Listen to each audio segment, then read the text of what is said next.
This morning I received this email and its heading is "Thank you for your order number hashed in a big long number." And from Jaco E such and such, whoever that is.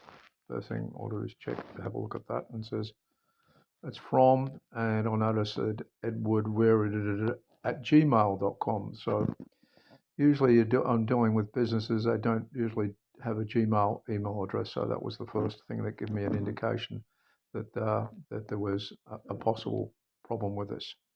So the email says, "Hello customer, our mission is to typically make your instrument grin, no matter what the scenario may be. It's straightforward, but really effective. Our goal is to make people giggle, amazing from mundane circumstances." Well, that means nothing to me. I thought it might be one of these people, Asian people I've bought something from, and because I've bought something, they're not very good at English, and they might do that saying, we want to feedback on what you think, so feedback on what you've bought. And by the way, I quite often don't know who I'm bought. I buy through eBay or something like that, and it's it turns out through somebody else. It's got a PDF attached to it here, down the bottom here. So I thought, righto, I'll open the PDF. But before I opened the PDF, I thought, perhaps it's got some sort of virus or something in the PDF, so I shouldn't open it. So what I did is I did a Google search on opening PDFs, and there's lots of material that says you shouldn't open PDFs on unknown attachments because it could have a virus in it. Fair enough. Okay, so I won't do that. But I went a little bit further and said, okay, I'll check out opening a PDF on a mobile phone. All right, it's attached to an email. And I went to a programming site where the programmers write things, and they basically said, because Android is sandboxed, all right, that means each application runs in its own particular area, not applicable to anything else. The chance that it's not very, very unlikely that you could get a virus. Anyway, I don't think viruses are great things nowadays anyway. And the other thing is, even if I did get, if it was a virus, it'd have to be started off by the whatever program I use to read the PDF. So I decided to take the chance on it, so that's what I did. So let's open up the attachment. Okay, there we are. There's attachments. Download the attachment. It says what application do I want to use, and I'm making this choice, and I use WPS Office. All right, and I'll just do it once, and it opens WPS Office. It's a program. Now, and what do I find? It opens up a doc and says McAfee. All right, and it's reading quickly. I say, "Hey customer, this notice confirmed that McAfee Total Protection has been resumed successfully. Kindly save and copy this message for your records. Here are the details of the service. The purchase you are entitled to McAfee 3 years membership. It will resume automatically, and you'll be charged accordingly to the then current tariff." And then a big transaction number, and then it says description: McAfee Total Protection 3 years, $249. Total amount paid $249. And this says, "This is an auto-generated invoice. Do not reply to this email. For assistance, contact customer support," and has a number. So I figure, well, if it's a scam, how are they going to make money out of me? And that's what I always want to know. How do these scammers intend making money out of you? So if it is a scam, right? Well, the first indication it is a scam, it says McAfee, and it says they're at 201 Miller Street, North Sydney, New South Wales, 2060. Customer support telephone number, which is 61, then 390136206. Right? And dated today's date. If they're in Sydney, why have they got a Melbourne telephone number? And why haven't they got a 1-800 number? So I actually looked up McAfee and looked up McAfee to find out what their telephone number is and what their Australian support number is.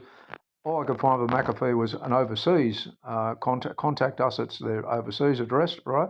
I looked up McAfee in Australia and it had something about a McAfee number, but it said it's permanently closed, all right? And that number wasn't that number, and that was not the address. So definitely a scam. So not a scam, but then, okay, so how are they going to get money out of you? And this is the thing that's different about this type of a scam than previous ones.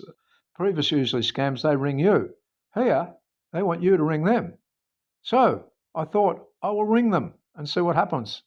So that's basically the gist of it. They've got a situation where I'm showing you now. There are a whole lot of indicators here, a number of indicators to say that it's not true McAfee. A lot of people wouldn't even open up the PDF. All right, fair enough. Don't do that. Right, don't do as I say. Right, don't do as I do. Do as I say. Don't open a PDF attachment of someone you don't know. So just leave it at that. However, if you want to know more about how they're actually going to make money out of me, continue watching. So otherwise, just stop the video here. So what I decided to do was ring them up. It's now in the afternoon. I actually have rang them up and got in a conversation with these people. And you can find out if you can continue watching this how I did that. So what I did is when I rang them up, I actually recorded it. I rang them up on my landline and recorded it on my phone. So let's quickly jump to where the recording is, and I'll play the recording and stop it at various parts and talk about what they're trying to do to suck me in. So let's go back here. Let's go across to here. This is the recording called Scammer. But by the way, I did record. I did ring them the first time, and it just hung up straight away. So I rang them back again, and then they answered. So this is part of the recording. There's me ringing them. They answer. Hello. Thank you for connecting with helpline support. How can I help you? Who was that? That McAfee? Yes, you're connected with McAfee. My name is... Notice he said, thank you for contacting helpline support. And I said, is this McAfee? And of course he's going to say McAfee. He's probably got other scams where he uses other businesses and business names. So that's what I should have said, well, who is that? To find out who it was. And if it wasn't, he'd probably say, well, who anyway. So I did the wrong thing there. Peter here. How can I help you? Yes, I got an email that says says a receipt for $249.98 for 3 years McAfee service, and I never had taken on any McAfee service, so I'm just wondering why I got this receipt. Okay, and when did you receive that? Well, I received the email this morning. Okay, sir. And as you're telling me, like you do not recall, like did you made that purchase? No, I've never purchased anything from McAfee. Okay, not a problem. Well, can you help me out with your first name and your last name so that I can pull up the record and I can let you know like whether there are any services under your name or not? Okay. Now, why is he asking me my first name and last name? He should just ask me a reference number, and based on that reference number, he should be able to know what my first name is. If he wants to identify me, as a login account, fair enough. But he's just asking my first and last name, so I'm not going to give him my real name. So here we go. My first name is Jeremiah. Okay. And my last name is Joe, Joe. Okay.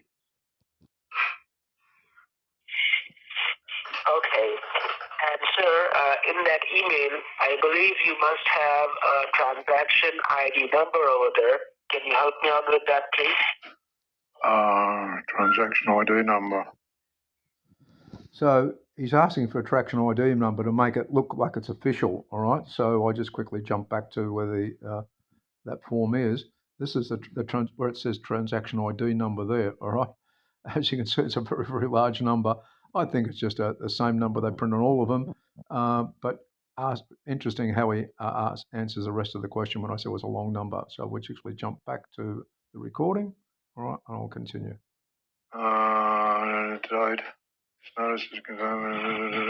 Transaction ID number, yeah, it's got a really, really big number. You just need to confirm me the last 4 digits. The last 4 digits, OBLJ. And so OBJL, I think. Okay. You on hold for a moment so that I can pull up the record. Okay. Thanks. Okay, so he says he's going to put me on hold for a minute, so I'll just quickly jump back to where I've got a record of this his conversation. So comes back from being on hold. It's in 4 minutes and 12 seconds rather than you having to listen for it. Okay, so I'll just jump back to 4 minutes and 12 seconds. Okay, so move across to 4 minutes 13. Close enough. We'll continue on. Thanks for being on hold. So are you there? Yes, I'm there. Okay, sir. As I can see, you are going to be get charged, and it has already been processed, and it will reflect in your account within 24 to 48 hours.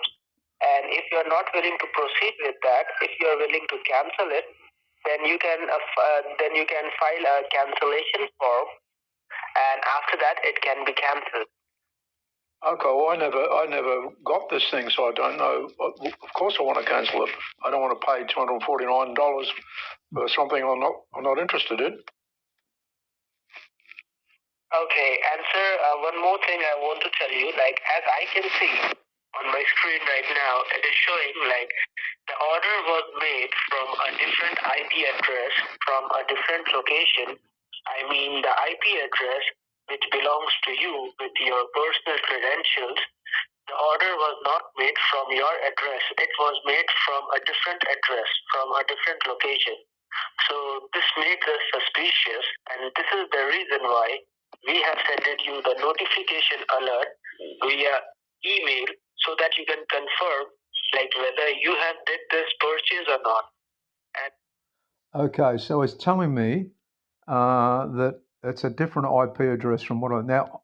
If I'm not even a McAfee customer, how would he know what IP address it was? And even if it was, when you connect up the things, you can have what's called non-fixed IP addresses. So it could be the situation where it is a different IP address legitimately, all right? But he's just trying to throw in some technical stuff that people that don't understand whatsoever to make him look more legitimate. But we'll continue on. As you told me, no, you did not make that purchase, right? No, I didn't make it. No, definitely didn't make it. No. Okay, so it clearly means there might be somebody else who is trying to use your information without your permission. And maybe they have tried to make the purchase. And as I can see, there is one more purchase under your name. Did you try to purchase some Bitcoin around $499 for 99 cents? No. So now he's thrown a little bit extra into it. So this is the way the scammers work. You know, there's a little bit of curiosity thing. It's only $249, but now it's up to $499. So as a potential customer, I'm starting to get worried that somebody something else, some more money is going to be taken from me. All right, so this is how he's bringing up more of more making it even more, making himself look even more legitimate. So let's continue on and see what happens. Definitely didn't. So, as I can see, there is one more purchase, as I told you, for Bitcoin. So, as you are telling me, you did not make that purchase, so it means somebody else is trying to use your information, and they are making those purchases, which can be a problem for you. I hope you can understand what I'm trying to explain. Yes, I can understand. So this is called in selling terms, it's called the impending event. Something's going to happen in the future, even if you're not might be worried about at the moment, because you probably are worried about $200 and $500. So even more money can be coming out. So he's doing what's called, a salesperson would call the impending event close, making it look like you have to do something very urgently, and if you don't do something, something's gonna something else, things could get worse for you. So that's what he's trying to do. That's what these scammers do. So let's keep going. Sound what you're saying? I did not make a purchase of Bitcoin. So what would you like to do, sir? Because if you want, then I can provide you with the cancellation form and you can stop the order. Otherwise, what will happen, like if you do not file the cancellation, then what will happen, it will show up like, yes, you have made the purchase and it will be processed within 24 to 48 hours. And the amount will automatically get deducted from your account. Okay. Now, what he said there isn't quite true. If I use a credit card to make purchases, it happens instantly, right? If I go down the street and buy something, if I purchase something online or something like that, and they process it, it's processed virtually instantly. It doesn't take 24 to 48 hours. So what's another thing, is just affirming that I've got 48 hours to fix something up. If something went wrong, you reverse it out. You don't fix it up after it's gone through your credit card. It goes through your credit card straight away and goes straight through. So another thing that these scammers are just working on the naivety of people. Let's continue. So how do I cancel it? What do I do? So in order to cancel the purchase, you need to fill up the cancellation form. It will be a live cancellation form which will appear on your screen. So do you have any devices with you, like a computer or a laptop? I have a phone. And apart from your cell phone, do you have any other devices with you, sir? No. Just a cell phone? Yes. No, I have a mobile phone. I don't have a cell phone, I have a mobile phone. So it's interesting he's using the term cell phone. So it sounds like he mainly deals with people from America, all right? And if I'm dealing with McAfee and this person I'm really talking to is in Australia, it wouldn't be using the term cell phone. It'd be using the term mobile phone, all right? Or smartphone, not cell phone. Cell phone's an American term. So it sounds like he's mainly scams American people. And also it's interesting, he doesn't like probably you'll see later on, he doesn't like the fact that I'm only doing it on a phone. He wants me to do something on a computer or a laptop. Continuing on. Okay, and the mobile phone which you are using, like, is that an Android phone or is it an iPhone? It's an Android phone. I should have said okay. No. So I will guide you with some simple steps. You need to follow the steps so that you can have the cancellation form in your cell phone. But let me tell you one thing. Like, as you are using your cell phone, so it will be little tough for you to understand the steps which I am going to tell you. So please cooperate with me so that I can help you out. Okay? Okay. Now, it's interesting. He says, please cooperate with me so I can help you out. Now, other scammers I've spoke to in the past, they always talk about, cooperating with me. And if you do something slightly different than what they want, oh, you're not cooperating, man. I can't help you. You're not cooperating with me. So once again, this is an inducement by scammers of making, pretending that, they're helping you and that you have to cooperate with them. And that's why some people that don't have knowledge get sucked in.